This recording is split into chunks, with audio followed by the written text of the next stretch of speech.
lecture du mois. Alors, j'ai lu 2 livres en format papier et 3 livres en e-book. Je vais commencer par le format papier. Donc j'ai lu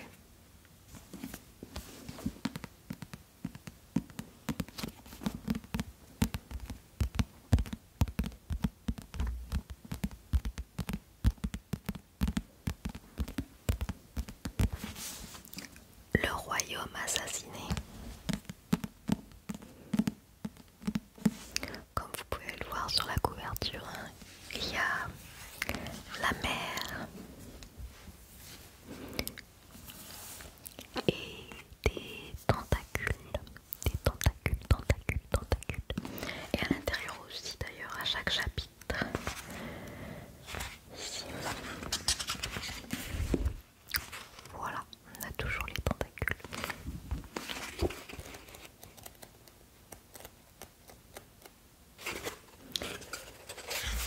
Et des fois même on a des petites illustrations comme ça. Voilà. Donc Le Royaume assassiné d'Alexandra Christo aux éditions de Saxus.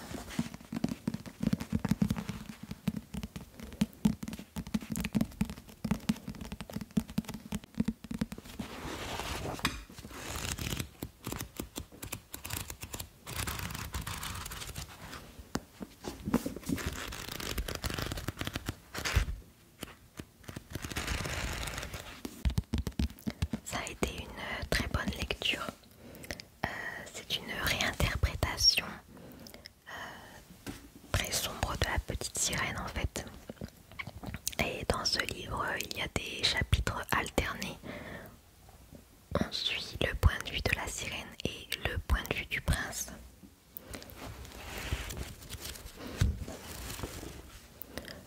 Lyra est donc une sirène, la sirène la plus dangereuse de l'océan. On la surnomme la dévoreuse de princes car chaque année, pour son anniversaire, elle choisit un prince, l'envoûte grâce à sa voix, à son chant et le tue, voilà, en lui prenant son cœur. D'ailleurs, c'est pourquoi il est écrit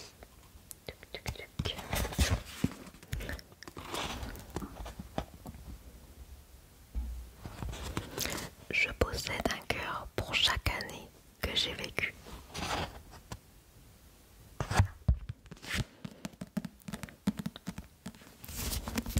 Mais un jour, elle tue en fait l'une de ses semblables. Enfin, non, celle qu'elle tue n'est pas une sirène, mais une femme poisson. Voilà. C'est pas pareil, mais c'est quand même un peu assez semblable quand même.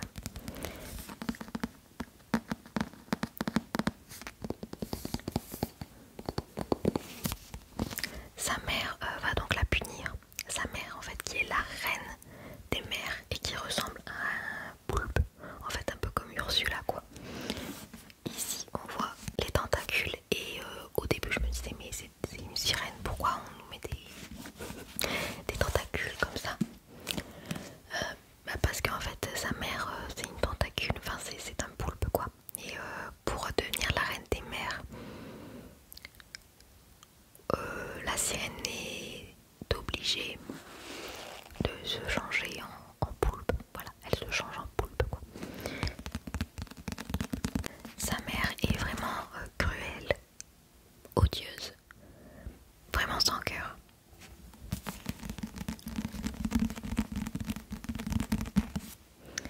Et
la mer. On va beaucoup parler aussi de la mer.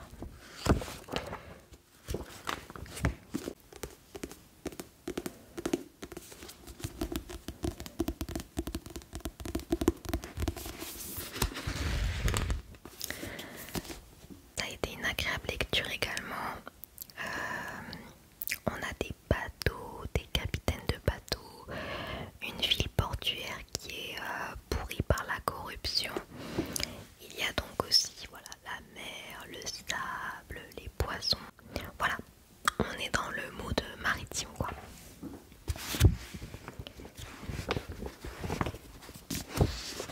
Mais pas que, parce que c'est surtout l'histoire d'une vengeance. Comme son nom l'indique. On suit l'histoire de deux points de vue.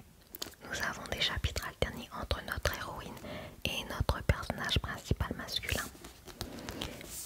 Cette héroïne qui s'appelle Amaya de son vrai prénom ou Anguille, le nom qu'un capitaine lui a donné,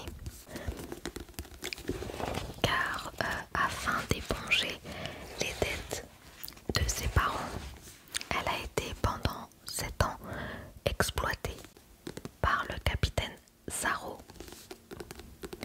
Zaro qui est un personnage cruel et qui donne des noms de bestioles aux enfants esclaves.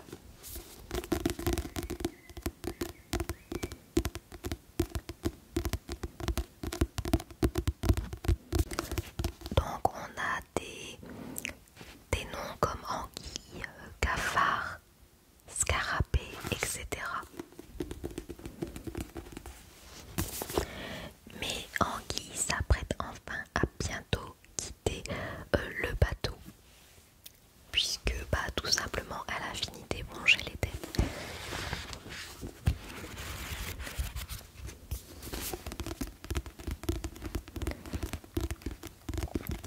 Avant de quitter le bateau, elle sauve un homme de la noyade et cet homme va l'aider à se venger. Donc se venger du capitaine Zaro, forcément, mais pas que. Il y a aussi, comment il s'appelle déjà, Camon Mercado, qui lui est plus ou moins soupçonné d'avoir tué le père d'Anguille. Enfin, Anguille ou Amaya, comme vous préférez. Mais pour se venger de cet homme, elle va devoir se rapprocher du fils de celui-ci, Caio Mercado. Donc Caio Mercado, lui c'est le fils de Camon Mercado. C'est un jeune homme que j'ai trouvé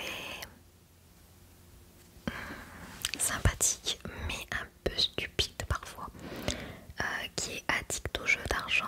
En fait c'est un enfant qui a été quand même bourrigaté et qui n'a pas qui ne connaît pas la valeur de l'argent, qui ne connaît pas la valeur des choses, qui est donc addict au jeu d'argent et qui perd à chaque fois, hein, forcément. Qui n'aime pas spécialement son père non plus, mais qui adore sa sœur. Sa sœur qui malheureusement va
j'ai préféré La Vengeance des Étoiles et je n'ai pas du tout apprécié ma lecture de fables. On est dans le mood maritime encore. Il y a seulement une chose que j'ai aimée dans ce livre, c'est la romance. La romance qui n'est pas très présente puisqu'elle est au second plan. Mais voilà, j'ai beaucoup aimé la romance. Uniquement ça. Bon. J'ai écrit les noms des auteurs et des maisons d'édition. Alors, Fable de Adrienne Young aux éditions Rajo. Nous suivons Fable, une jeune femme plongeuse qui a été abandonnée par son père quand elle était plus jeune. Elle a été abandonnée sur une île où il n'y a que des criminels, des gens bizarres, vous voyez. Son père l'a abandonnée tout de suite après la mort de sa mère et avant de partir, il lui a scarifié le bras. Ouais. Ah bah c'est sûr qu'on va pas lui décerner le titre du meilleur papa de l'année. Hein. Et du coup, elle va se promettre et promettre à son père par la même occasion qu'elle allait réussir, qu'elle va réussir à sortir de cette île pour le retrouver et lui montrer qu'elle est la digne héritière de son commerce. Oui, car son père est un grand commerçant maritime, il est très connu. Et puis un jour, elle va faire la rencontre d'un capitaine et ce capitaine va lui apporter son aide quand elle va vouloir quitter cette île. Du coup, il y a énormément de longueur et de description dans ce livre. Je me souviens au début, il y a 4-5 pages de description sans dialogue, rien, c'est super long. Il y a également beaucoup de vocabulaire maritime. Alors, ça c'est bien parce qu'on voit que l'autrice a fait des recherches ou alors s'y connaît déjà de base, hein, je sais pas. Mais en tout cas, grâce à ce livre, vous enrichissez votre vocabulaire maritime, hein, ça c'est sûr.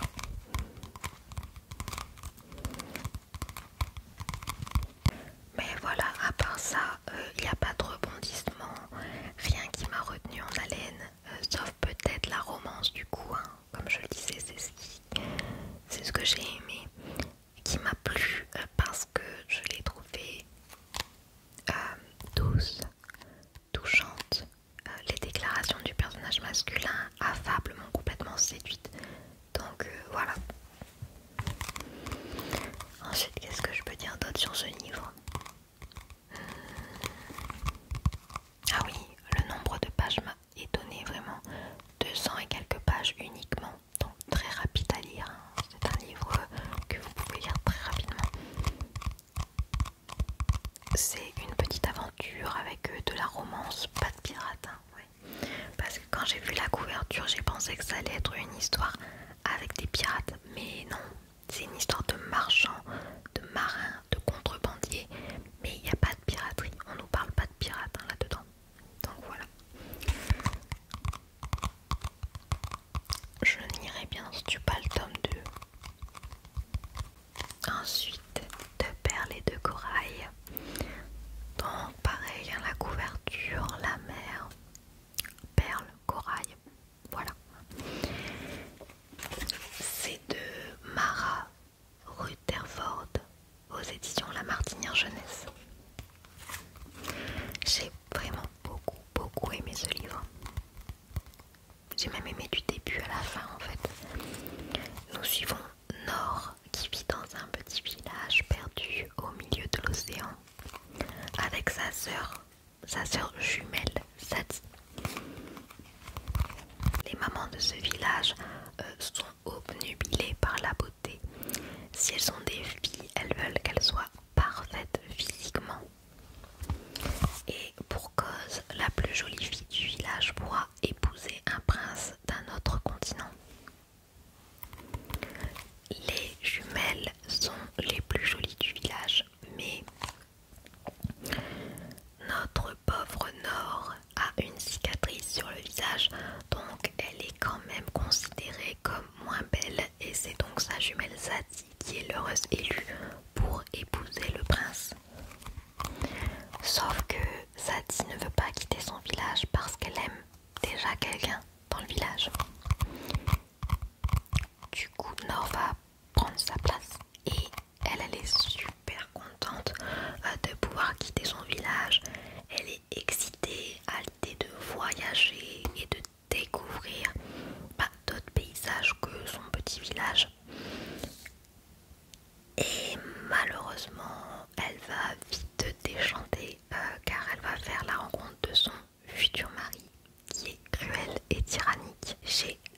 anciennes épouses ont disparu mystérieusement, donc les anciennes épouses du roi.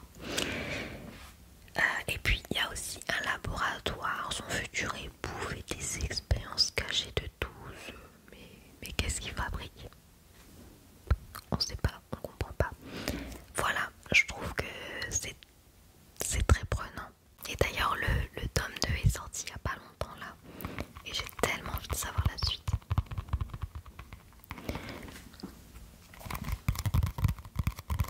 Du coup celui-ci, n'hésitez pas à le lire. On le voit pas souvent, je l'ai pas vu souvent sur les réseaux sociaux. Mais vraiment, il est super.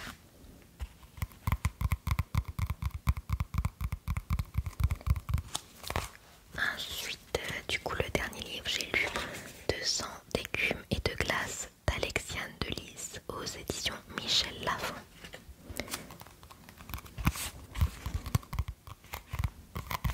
Donc pareil, hein, la couverture du livre, très estivale.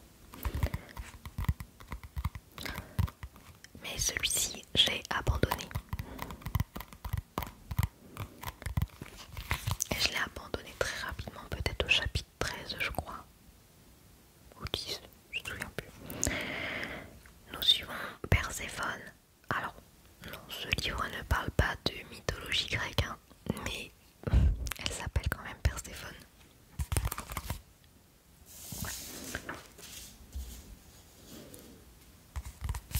Qui a enfin terminé le lycée et elle est contente de pouvoir quitter cette école puisque durant ses années scolaires, elle a eu beaucoup de moqueries à cause de son physique.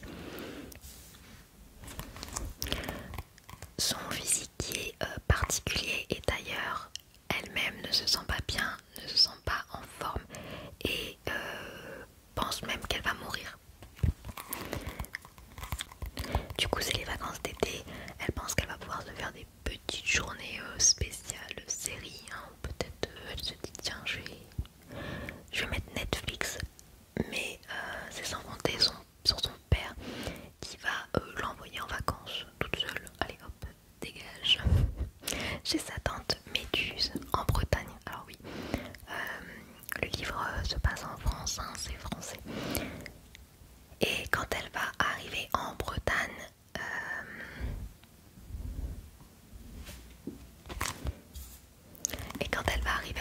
chez sa tante, quelque chose va changer. Elle va changer. Donc c'est une histoire de sirène.